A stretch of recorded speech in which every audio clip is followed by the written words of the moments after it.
Tidak semua bid'ah itu dilarang.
membuat peringatan maulid.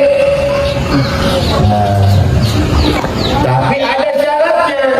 Ma laisa minhu. Ma laisa minhu. Yang mana perkara itu bukan dari agama kami,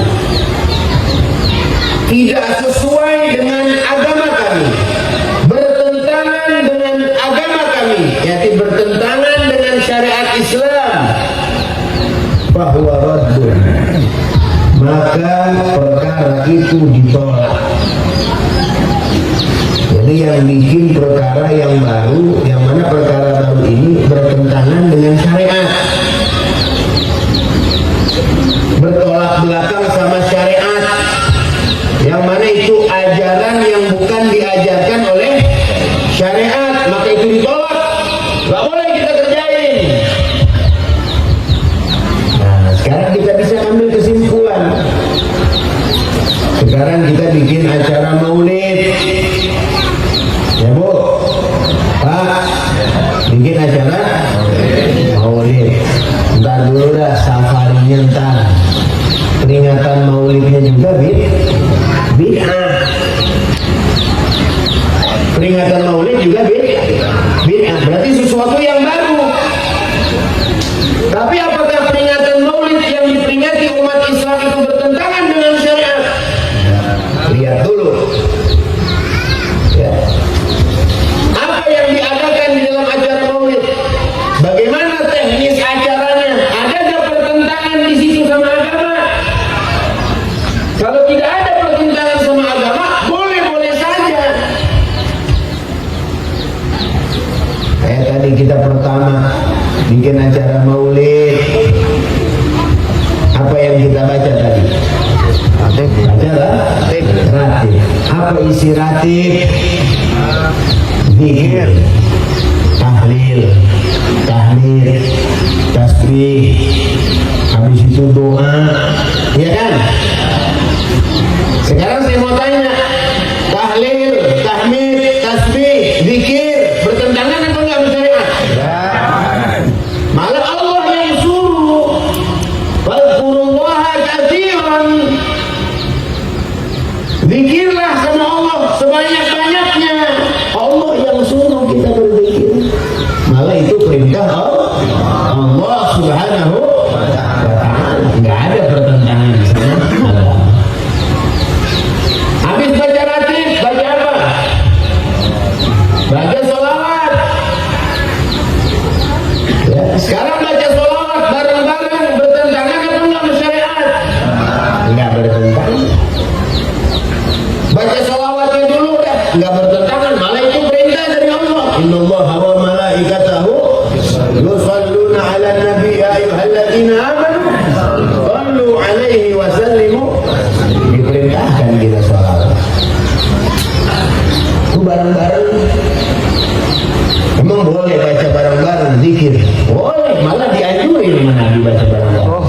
Di dalam hadis Nabi sallallahu alaihi wasallam bersabda, "Majtama'a qaumun yadhkurunallah illa hafathumul malaikah." Tidaklah berkumpul satu kaum berzikir kepada Allah, baca tahlil, baca zikir, baca tasbih, baca tahmid, baca salawat, melainkan diliputi oleh para malaikat-malaikat Allah, dikelilingi oleh para malaikat. Orang yang zikir bareng-bareng nih, kayak kita begini tadi ini baca hati bareng-bareng, itu malaikat Allah pada ngelilingi. Semua ada dari malaikat, cuma aja kita kagak melihat, enggak ngelihat. Wa nazalat alaihi mustakinah, dan Allah akan turunkan ketentraman, ketenangan hati, ketenangan jiwa. Orang kalau kumpul zikir ini Allah kasih jiwanya tenang, jiwanya tentram. Amin ya apa? Amin. Amin pisan loh man. Serius banget, kita dikasih makan, jangan takut. Jiwanya tenang, tentram. Orang kalau habis berbuat baik, kata Nabi Sallallahu Alaihi Wasallam,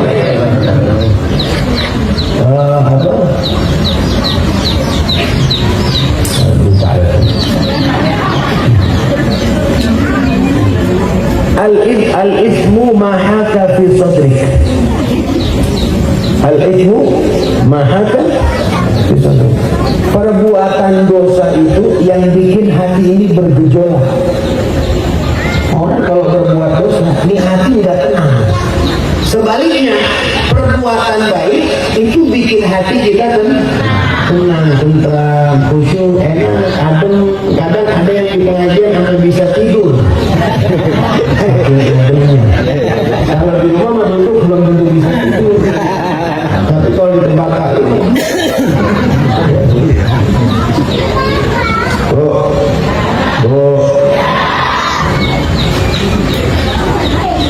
Terus ada yang ngomong lagi, itu hadroh.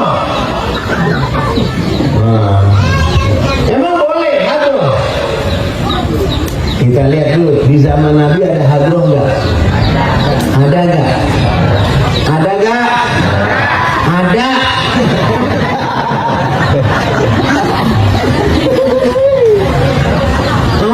Ada, wih. Cuman bentuknya beda-beda. Ya, bentuknya aja beda. Yang jelas tobel namanya, tobel. Ya, tabuan. Waktu Nabi hijrah dari Makkah ke Madinah, begitu nyampe Madinah disambut dengan kaum Ansor dengan tepukan hadroh. Cuman tabuannya beda-beda, bukan kayak gerbang. Beda tabuannya. Ya, tabuannya beda. Jadi hadroh ada gak zaman Nabi? Ada. Kalau orang bilang, wah hadroh itu gak boleh, sesat, berarti ini orang belum sempurna, belum kelar baca sejarahnya. Gak apa-apa, boleh hadroh sampai getol tangan. Cuma anak hadroh ini kalau gambar orang dulu, tiap hari gambarin hadroh dulu. Terus habis baca sholawat ngapain? Sambutan.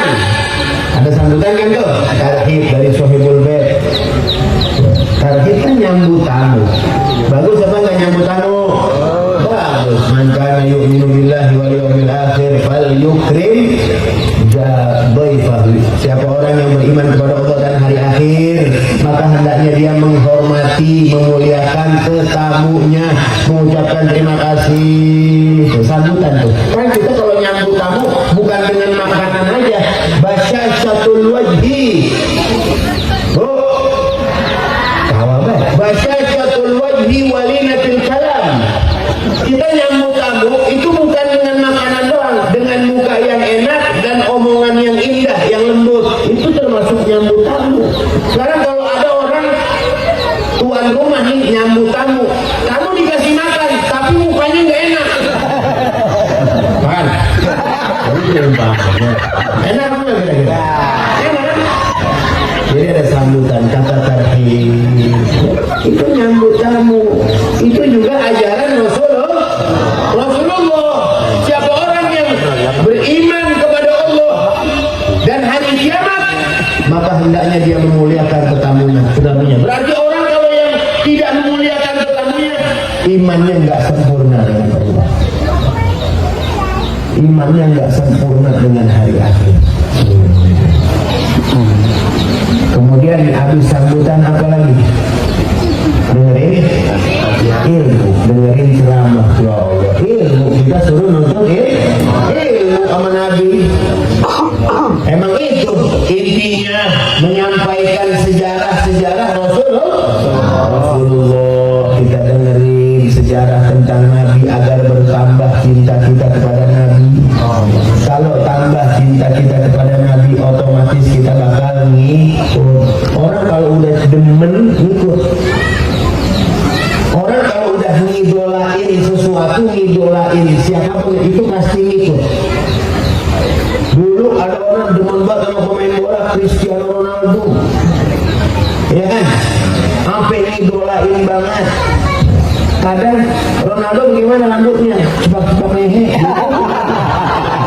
Ngikut aja di sini dipakai botak-botak, ngikut. Pakai anting satu, ngikut. Benar nggak? Karena apa? Karena ini demen.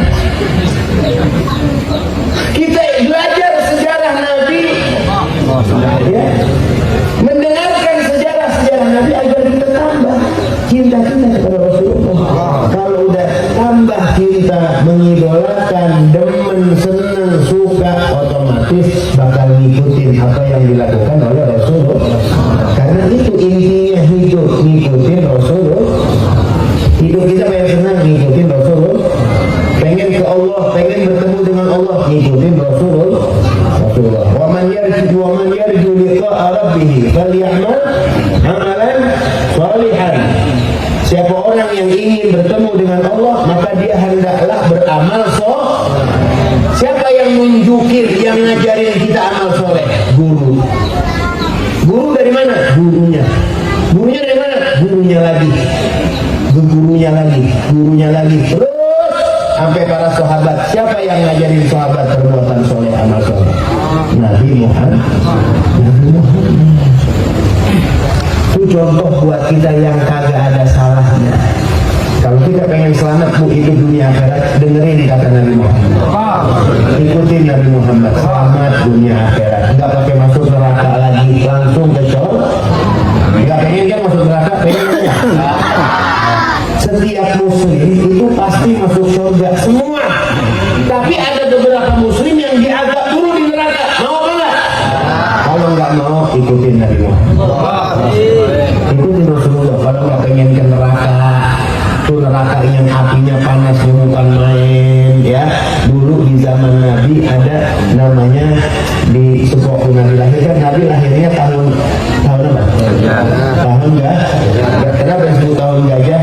Karena tahun gajah itu ketika Ka'bah atau kota Mekah diserang sama Abrahah dengan pasukan gajah. Kemudian Allah kirim burung ababil. Burung ababil. Nggak ada sekarang. Nggak ada sekarang burung ababil, nggak ada.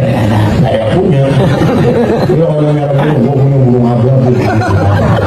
Burung ababil itu burung Allah kirimkan, dia bawa batu dari neraka. Bawa batu dari batunya itu batu dilemparin dari atas. Ya, itu batu jatuhnya ke punggung gajah. Nih, gajah kan kulitnya tebal. Yuk, gajah. Tebal nggak kulitnya? Gede nggak badannya? Gede kan? Itu batu dari punggung gajah terus turun, nembus tuh. Kulit gajah ditembus, daging gajah ditembus, tulang gajah ditembus, isi perut gajah ditembus sampai mentok ke bawah tanah lagi. Itu batu dari neraka kayak gitu tuh, gajah aja malah tembus. Ya Allah, apalagi orang pakai mau berani maksiat, bakar dulu pakai korek, pengen tahu, tunduk pakai rokok, itu api dunia, bukan api neraka. Api dunia itu api neraka yang udah dicelupin 1000 kali, itu jadi api dunia. Ya, api dunia itu asalnya api neraka, tapi udah dicemplungin di air 1000 kali. Jadilah api dunia. Segitu api dunia, segitu panasnya, apalagi api neraka. Makanya jangan sampai masuk. Pengen langsung masuk surga? Pengen apa enggak? Ikutin Nabi, ikutin Rasulullah. Apa kata Nabi? Ini haram, jangan dikerjain. Ini halal, baru kerjain. Begitu kalau pengen selamat buat kita juga. Bukan buat lah. Nabi mau udah mulia, bu. Nabi mau udah mulia, ibu-ibu taat, Nabi udah mulia. Ibu-ibu nggak taat sama Nabi udah mulia. Jadi nggak tambah mulia, nggak mikir Nabi jadi hina gitu, kita nggak taat. Kagak. Allah Subhanahu Wa Taala dengan taatnya kita nggak bertambah mulia, karena udah mulia Allah, maha mulia. Dengan maksiat hambanya Allah tidak tambah hina, tidak berkurang kerajaan Allah sedikit pun. Kita yang ibadah, kita yang untung. Ya, kita yang ibadah, kita yang untung. Kita yang maksiat, kita yang rugi. Ibu-ibu buka aurat nih, keluar rumah, haram nggak? Yang dosa siapa? Ibu-ibu, masa saya? Dosa.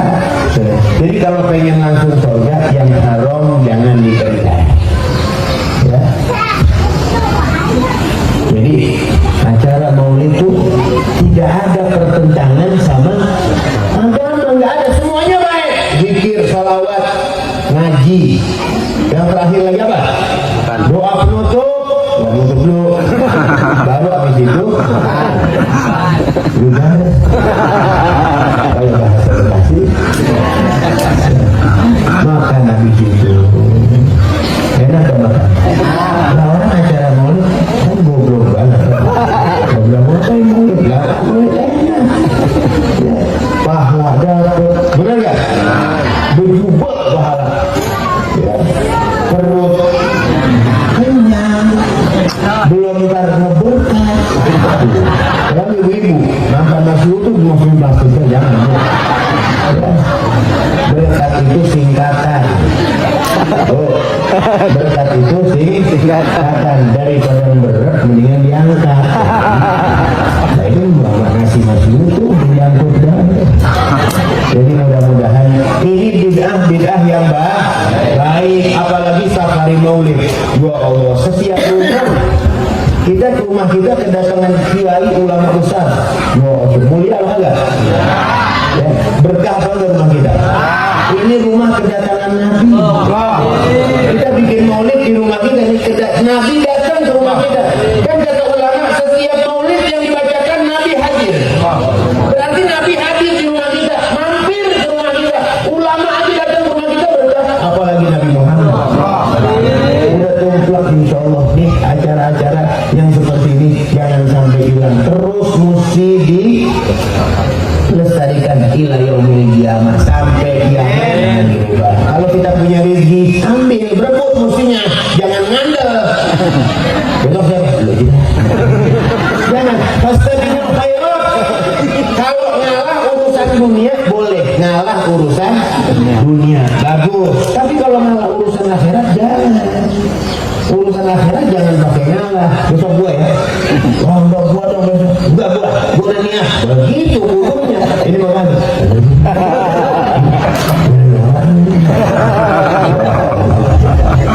Nah, hadirin juga nggak usah makan yang nasi ini, kacang-kacangnya juga. Sederhana juga.